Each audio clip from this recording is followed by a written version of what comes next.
Chissà cosa penserebbero il mestrino Mario Aliprandi e Carlo Fila, venuto da Mirandola a farsi ammazzare qui in Veneto nella guerra di liberazione. Chissà cosa ne pensano, perché da qualche parte devono pure essere, fosse anche solo nella memoria, Pietro Bosa di Pove del Grappa, il 17enne Cesare Longo e quei tre ignoti che hanno condiviso la sorte di essere impiccati ai lecci della più bella terrazza di Bassano del Grappa.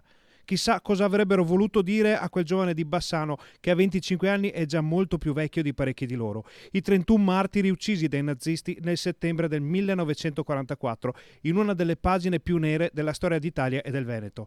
Chissà. Mancano però le parole di fronte al raid solitario di questo giovane che qualche notte fa ha deciso di prendere a calci e pugni le lapidi che ricordano quei 31 morti ammazzati di 76 anni fa. Le parole le hanno trovate intanto i carabinieri di Bassano, che nero su bianco l'hanno denunciato per vilipendio di tombe e danneggiamento, dopo averlo riconosciuto dalle immagini delle telecamere di sorveglianza del centro storico. Il 25enne ha ammesso le proprie responsabilità, giustificandole con futili motivi. Ci piacerebbe saperli, anche se a dire il vero non viene in mente alcun motivo per prendere a calci e pugni quelle croci e quei fiori.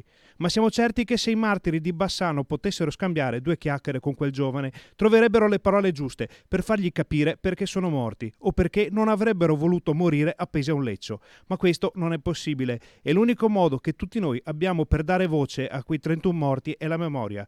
Per ognuno di loro la memoria è un fiore che sboccia in ogni stagione.